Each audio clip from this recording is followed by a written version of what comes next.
Hi guys! Good morning! Welcome back to my channel again. And for today's vlog, ayan, magmumukbang na naman ulit tayo ng masala dosa. Ayan. Tinry ko yung masala dito sa Bye Bye Restaurant. Ayan, naimbitahan lang ako ni RBS, nanlibre siya. Kasama ko siya actually dyan. Nasa kabilang side lang siya and yung asawa niya. Ayan, magmumukbang ulit tayo ng masala dosa. So, itatry natin yung masala dosa sa Bye Bye Restaurant. Kung masarap nga ba? Ayan. So, simulan na natin kumain. Of course, ayan, may mga sausawan yan guys. Diba yung parang, ano bang, ano na yan? Made of ano siya kasi parang mungo beans na color yellow. Parang ganoon. Yun, ay, alam ni John Musing yan eh kung ano yan sausawan. Saka yung parang coconut, yung isasawsaw mo dyan. Yung feelings niya, diba? Feelings not yung nararamdaman. Yung feeling nung sa loob nung masala dosa. Yung dosa yung tinapay. And then yung masala yung tawag dun sa luto ata, parang ganon. So yung nasa loob niya, 'di ba, usually is yung potato, yung nakakain ko nga. Pero ito kasi nung tinignan ko yung loob niya, medyo red yung loob nung palaman niya. So, finigure out ko kung ano yung laman niya sa loob kasi iba siya dun sa the usual na kinakain ko dun sa restaurant na pinag-orderan ko ng masala dosa. So, I just found out na beetroot pala yung nasa loob kasi purple siya. Purple, I mean maroon. Maroon yung color niya, beetroot.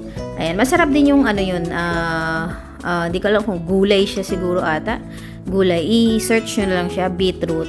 Ayan, kulay maroon siya. Masarap siya guys. Ayan, well known siya na kinakain ng mga Indian people or maybe sa ibang other countries kinakain din, 'di ba, yung beetroot. Ayan, pero masarap siya guys, yung beetroot na yan. So, yung halo niya beetroot, yung palaman niya ng masala dosang kinakain ko. So, ayan, kausap ko si RBS and then, I think parang sinabi ko doon sa asawa ni RBS na, ayan, medyo maingay siyang kumain. Ayan, dapat kasi pag kumakain tayo guys, hindi yung no, 'di ba? Kailangan kasi syempre yung hindi maingay ang pagkain natin, 'di ba? So parang nakaka-bother lang kasi pag yung ganun yung kasama mong kumain, 'di ba? Na maingay siya. So ayun lang. Moving forward, ayan, nagkukwento kami ni RBS. Ayan, actually galing ako sa Park and Shop kasi bumili ako ng talong. Kasi dito sa Park and Shop na grocery na to, madalas meron sila yung talong na mahaba. Ayan. Mas gusto ko kasi yung yung talong na mahaba compare dun sa yung matataba or bilog. Kasi dito sa Middle East, ang pinaka dito matataba yung talong eh. Kahit sa ibang bansa din eh. Ayan. Matataba yung talong nila. Sa atin, 'di ba, sa Pilipinas mahaba naman na mapapayat. So ganun yung gusto kong talong. Magluluto ako ng paksiw na bangus. Kaya ayan, sinadya kong pumunta dito sa Park and Shop para bumili nga ng talong. And then tumawag si RBS and tinanong niya if nag-breakfast na raw ako.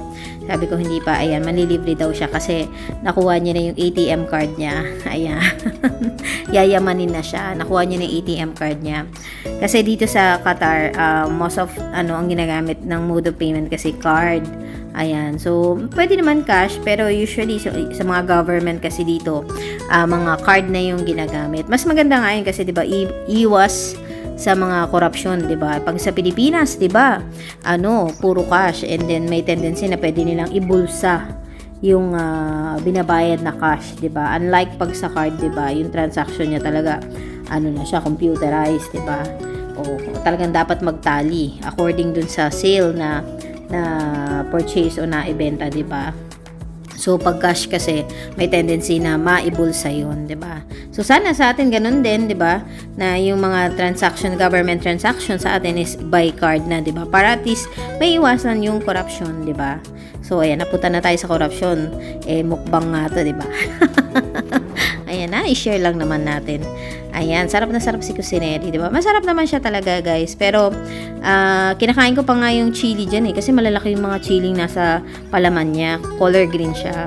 Kaya naman yung anghang pero pinawisan din ako diyan kasi nga medyo rin naman, 'di ba? Sili yun, 'di ba? So may konting spiciness siya.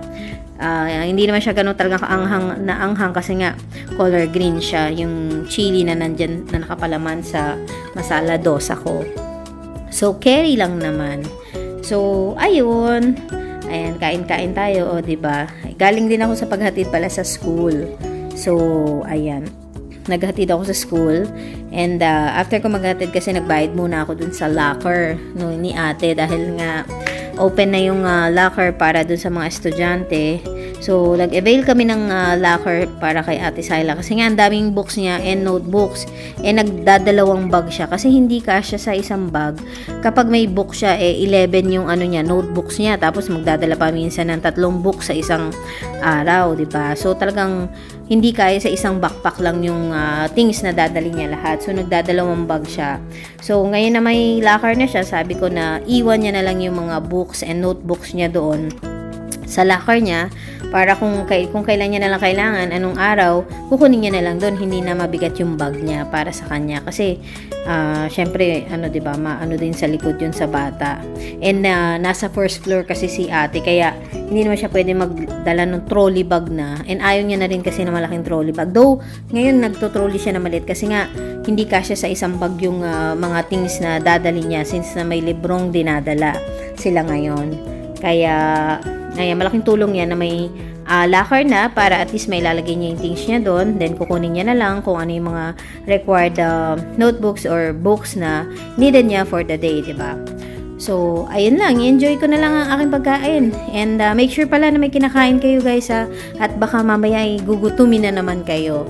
And magsha-shoutout muna ako sa aking mga channel member dyan, mga Cusinary, mga channel member ni Cusinary. Thank you pa rin sa pagstay nyo sa akin and sa mga loyal supporters dyan guys, na alam niyo na kung sino-sino naman na kayo dyan na laging nakasuporta sa channel ko, hindi lang naman sa akin, sa bawat isa naman. And pasensya na kung minsan hindi ako nakakasupport sa inyo kasi alam niyo naman na busy tayo dahil since nung nag-start na ngayong pasukan.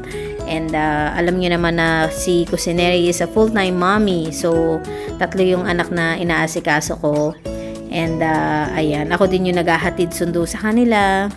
And since na yung ano din na work ni Daddy is na bago na dahil na-assign na siya sa offshore. Offshore is yung sa may island. So, nagsi-7 days siya doon. So, most of the time, pag naka-assign siya doon, ako lang talaga at yung mga bata ang kasama ko dito sa bahay. Ayan, tinuturo ko yung chili, diba? Kinain ko color green. So, ayan. Carry naman yung anghang niya. Hindi siya ganun kaanghang like nung talagang pulang sili, diba? So, kaya medyo may pinawis-pawisan ako dyan habang kinakain ko yan. So, ayun guys. Ako'y magpapaalam na muna. Ayan, manood na kayo at i-enjoy nyo yung aking pagkain. And maraming salamat guys sa walang sawang suporta nyo guys. Ayan, so i-enjoy ko ng aking pagkain. And make sure talaga may kinakain kayo at baka mamaya gutumin kayo.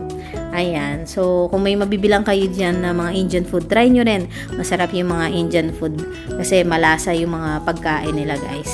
So ayan, antayin nyo na lang at ako'y kakain muna para busog lalo si Cusinary, diba? So, ayan. Maraming salamat, guys. God bless.